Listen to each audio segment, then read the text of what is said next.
आपके बच्चों के पहले स्कूल की शुरुआत होने वाली, यानी कि आप तैयारी कर रहे हैं कि आपका बच्चा इस साल स्कूल में एडमिशन ले ले और प्री नर्सरी में उसका एडमिशन हो जाए।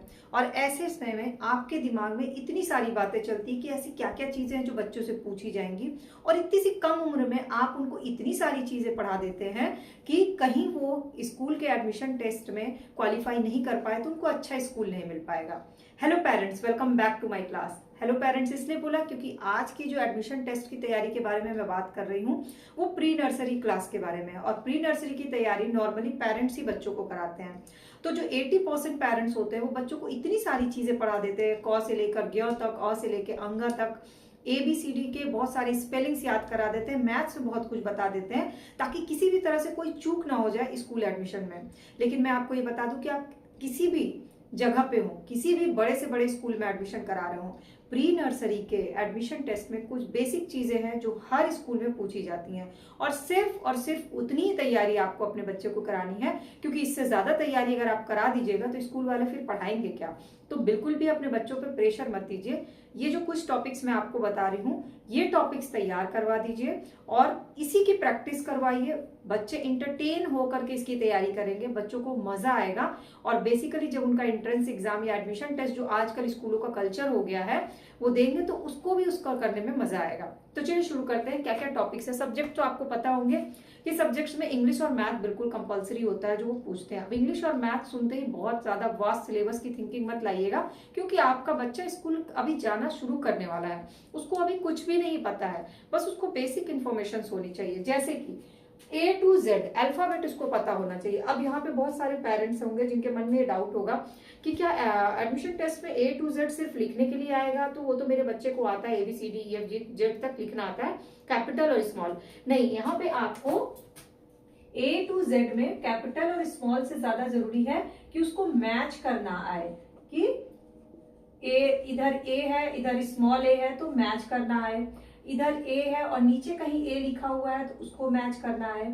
फिर या इधर एप्पल लिखा हुआ है तो इसमें A कहाँ है उसको खोजना है, उसको सर्कल लगाना है इस तरह से। या फिर इधर A लिखा हुआ और इधर एप्पल का पिक्चर बना हुआ है तो इसको ये पता होना चाहिए कि A फॉर एप्पल होता है, उसको मैच करना आना चाहिए। तो बेसिकली जो भी क्वेश्चंस आते हैं वो इसी टाइप से आते हैं, मैचिंग से, सर्कल लगाने से, कलर करने से। तो आपके बच्चे का ये कंसेप्ट क्लियर होना चाहिए, A to Z को वो पहचानना अच्छे से जाने, कैपिटल और स्मॉल में, खासकर कैपिटल में। और A फॉर अगर एप्पल है तो ये जो A अल्फाबेट है उसको कहीं भी दिखे वो उसको पहचान के सर्कल लगा दे। इतना ही पूछा जाता है इंग्लिश में। यानी क्या है कंसेप्ट आपका कि आपको बच्चों को A to Z अच्छे से लेटर्स को पहचानना, लिखना नहीं आएगा। इस समय बच्चे लिखना नहीं जानते हैं, लिखना सिखाने का काम स्कूल वाले का। आपके बच्चों को सिर्फ आइडेंटिफाई करना आना चाहिए, A to Z को, वो अल्फाबेट्स को पहचान जाए और पहचान के हिसाब से मैच कर सके। A फॉर एप्पल है तो एप्पल और A को मैच कर सके, इतना ही आना है। तो इंग्लिश में क्या है, आपको सिलेबस सिर्फ और सिर्फ A to Z पे कमांड बनाना है और लिखने की प्रैक्टिस नहीं करवानी है, सिर्फ और सिर्फ पहचानने की प्रैक्टिस करानी है। सेकंड आता है मैथ्स में। मैथ्स में काउंटिंग सिर्फ और सिर्फ 1 to 10 तक आती है, 10 से ज्यादा काउंटिंग प्री नर्सरी में नहीं पूछी जाती है।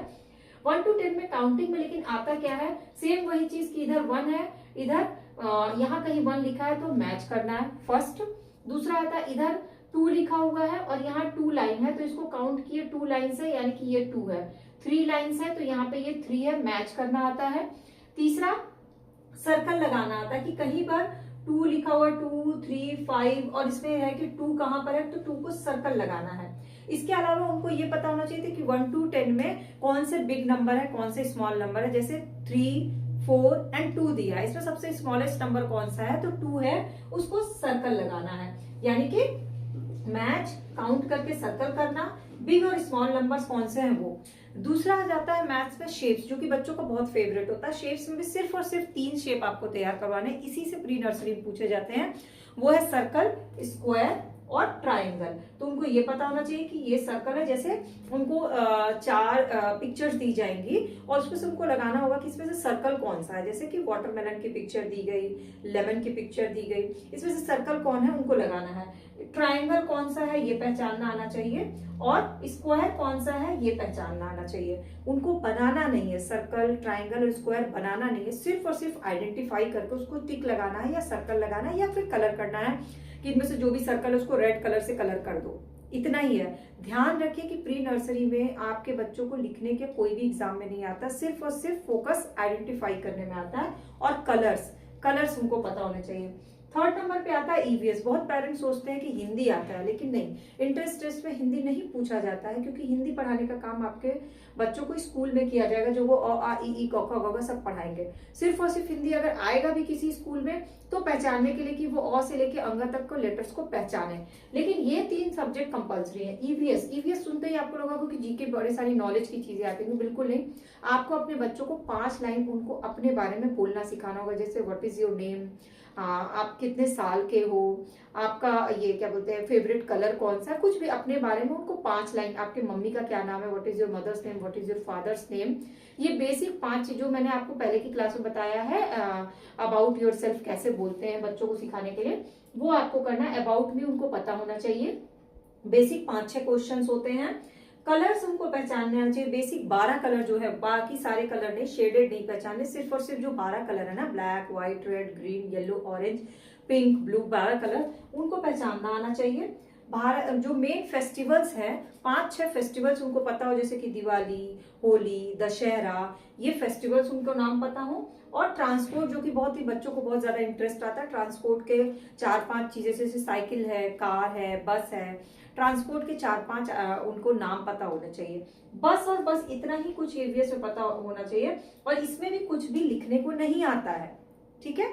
इसमें भी ट्रांसपोर्ट्स में कार, बस, साइकिल और मिक्सर ग्राइंडर बना होगा। इसमें टिक लगाना होगा कि इसमें से ट्रांसपोर्ट के कौन कौन से वो हैं, तो उस पर टिक लगाना है या फिर कलर करना है। कलर्स में भी यही आता है कि आपको एक एप्पल दिया गया है और 3 ऑप्शंस दिए जाएंगे, रेड, ग्रीन, येलो। इसमें से एप्पल का कलर कौन सा होता है, तो रेड पे टिक लगाना है। फेस्टिवल में भी ऐसे ही आता है, जैसे रावण जलते हुए कुछ दिया जाएगा और बताना है कौन सा फेस्टिवल है, नीचे दिया रहेगा दशहरा, तो उस पर टिक लगाना है। अबाउट मी में उनको लिखना नहीं है, अबाउट मी उनको बोलने की प्रैक्टिस करवानी है, और जितना ज्यादा हो सके कराइए। क्योंकि ये क्या होता है, बच्चों को बस ये चेक किया जाता है कि बच्चे कितने मतलब शाई तो नहीं है, डरे हुए तो नहीं है, कितना कॉन्फिडेंटली बोल पाते हैं, अपने घर में पेरेंट्स के सामने ही बोल पाते हैं, या बाहर बच्चे स्कूल में अच्छे से बोल पाते हैं। तो सिर्फ और सिर्फ, और कोशिश ये करें कि 7-8 लाइन उनको अबाउट मी करवा दीजिए। क्योंकि जब बच्चा पहली बार स्कूल जाता है ना, तो कई बार नर्वस होने के कारण वो उसमें से 5 लाइन ही बोल पाता है। कोई बात नहीं, 7-8 लाइन तैयार होगी तो 5 लाइन अबाउट मी में वो बोल देगा। तो आपको उसको अबाउट मी में इतनी सी तैयारी करवानी है। अब कंसेप्ट आपका क्लियर हो गया पेरेंट्स की, आपको क्या कराना है। इंग्लिश में A to Z पूरे दिन में आप जब भी वो बैठे उसको A to Z कुछ ऐसा मैचिंग सैंपल पेपर बना करके दे दो, वो प्रैक्टिस कर ले। मैथ्स में 1 to 10 पे फोकस रखना है। कभी उल्टी गिनती लिख के दे दो 10, 9, 1, या कभी सीधी गिनती 1 to 10 लिख करके दे दो, कभी मैचिंग करने दे दो, कभी 4 लाइन्स खींच दो, इधर 3 लिख दो, मतलब मैच करना हो। फिर बड़े से छोटा उसको लगा के दे दो कि वो क्रम में लगा दे, बड़े से छोटा में कैसे लगेगा, बिग स्मॉल नंबर कौन सा, वही। और शेप्स में उसको दिन भर में सर्कल, ट्राइंगल, घर में जो चीजें दिख रही है उससे पूछ लो, ये सर्कल है कि ट्राइंगल है या स्क्वायर है, ये पूछ लो। ईवीएस में अबाउट मी में आप उससे इंग्लिश में खुद ही 1 घंटे, आधे घंटे रोज बात करो, तो उसकी प्रैक्टिस अपने आप हो जाएगी। कलर्स में घर पे ही जो चीजें दिख रही है, आप अचानक से गेम फॉर्म में कलर्स पूछ लो, ये कौन सा कलर है, ये कौन सा कलर है। ट्रांसपोर्ट उसके पास खिलौने होंगे, उसके थ्रू आप उसको करा लो। और फेस्टिवल्स आप उसको रात में कहानियों के थ्रू बताओ तो उसको फेस्टिवल्स पता हो जाएंगे। तो बहुत ज्यादा प्रेशर नहीं देना है बच्चों पे, बिल्कुल आसान तरीके से खेल खेल में जितना आप इसको तैयारी करा सकते हो करा दो। क्योंकि ये उनकी लाइफ का पहला स्टेप है, और इस समय उनको आपको किसी तरह से प्रेशर नहीं देना, बल्कि उनका कॉन्फिडेंस बढ़ाना है कि उनको सब पता है। ये नहीं कि एग्जाम है तो ये पढ़ना है, क ख ग भी पढ़ा दिए, फिर आप टेबल भी लर्न करा रहे हो या 100 तक काउंटिंग करा रहे हो, बिल्कुल भी नहीं। किसी भी स्कूल में बेसिक यही सारी चीजें पूछी जाती, इतना ही इंपॉर्टेंट होता है, इससे ज्यादा कराने की जरूरत नहीं है। और ऑल द बेस्ट आपके बच्चे अगर किसी भी स्कूल का एंट्रेंस एग्जाम दे रहे होंगे, पहला जो उनका स्कूल होगा वो बहुत यादगार होता है, तो उसके लिए आपको भी बहुत सारा ऑल द बेस्ट। और इस तरह से आप तैयारी करवाइएगा। सैंपल पेपर चाहिए होगा तो नीचे कमेंट सेक्शन में बताइएगा, मैं ढेर सारे तरह के कहते हैं ना एंटरटेनिंग तरीके से सैंपल पेपर बना के आपके साथ शेयर कर दूंगी। आप उनको सॉल्व करवाएगा तो उन्हें अच्छा भी लगेगा। और अगर ऐसी क्लासेस देखनी होगी तो प्लीज चैनल के सब्सक्राइब या फॉलो बटन को क्लिक करके बेल आइकन को प्रेस कर लीजिएगा, ताकि सारी क्लासेस के अपडेट फ्री ऑफ कॉस्ट मिले। इससे रिलेटेड सारी वीडियो ऑलरेडी चैनल के प्लेलिस्ट पे अपलोडेड है, किड्स एजुकेशन करके, उसमें सैंपल पेपर्स भी हैं, बहुत सारी चीजें, आप चाहें तो उसको जाके विजिट जरूर करिएगा।